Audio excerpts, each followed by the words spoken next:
Hi, I'm Garrick Brown, Vice President of Retail Research for Cushman and Wakefield for the Americas. We're here today in Buffalo. We see a number of cool street neighborhoods that are taking off, all of them born from local developers acting out of labors of love to this city, the CBD, Elmwood Village, and there's an entirely new neighborhood called Larkinville, where any given night you can find nightlife, great food, and most importantly, extremely affordable living. Join us on this episode of Cool Streets as we explore one of the best kept secrets in the United States, Buffalo, New York.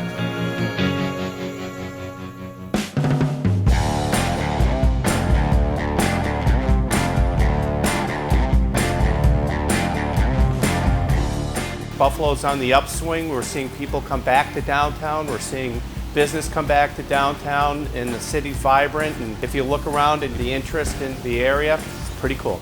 It's got the Class A office space, it's got the Renaissance, it's got the Curtis Hotel, the Hyatt Hotel, the Convention Center. When there's action in town, it's in the CBD. You're sitting in Buffalo's only 5-star hotel, the Curtis Hotel. Everyone that's famous that comes to town stays here, everyone. I mean, we've had rap artists, we've had musicians. I think they like it because it's quaint, it's very upscale. They like the fact that we have on-site restaurant here, we have the rooftop lounge, so that's a good sign for Buffalo. So as a food town, we support the local guys. Food's really good and people are good and the customer service is great. A great example is Larkinville.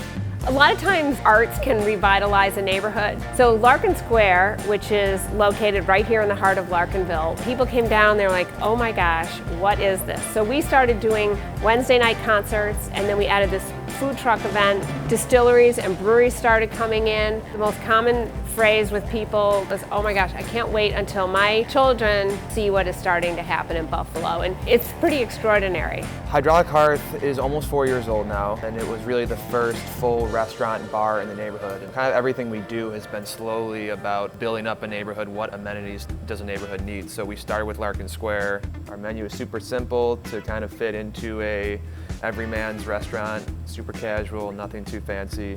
But just in general, anyone who's lived in Buffalo for a while can feel it's now desirable to move back here, and it's desirable to live here. Just that alone is different from 10 years ago. The resurgence is true, it's palpable. The Renaissance has been underway for a little while and the momentum keeps growing. It's, a perfect analogy in Buffalo, of course, is a snowball continuing to roll downhill and grow.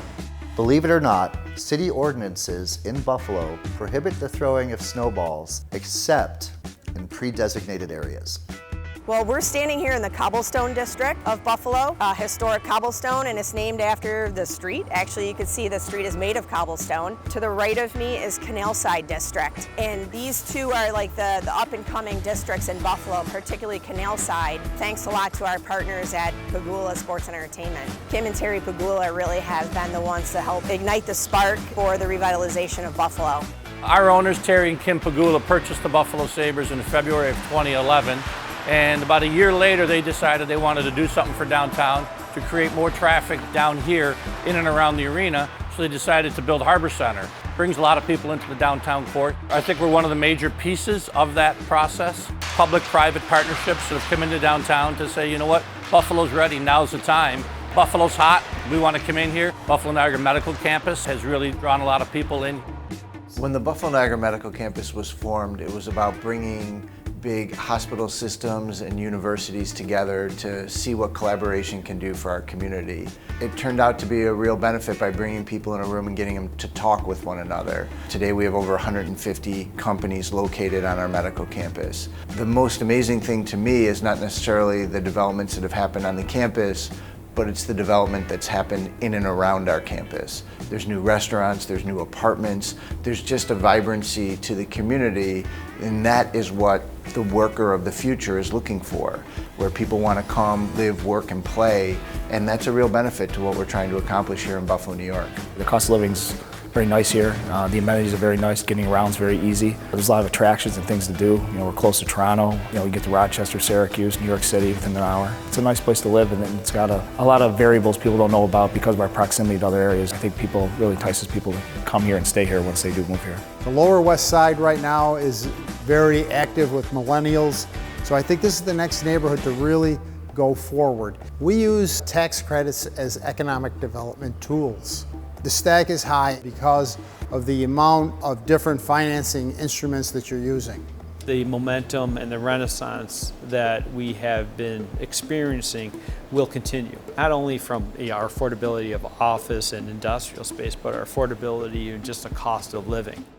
While we expect some of our major cities to see a slight slowing in the cool street trend, in Buffalo we are seeing it take off, where you can still achieve the cool streets lifestyle in an urban environment at affordable costs of living. I'm Garrett Brown. It's not high streets, it's cool streets.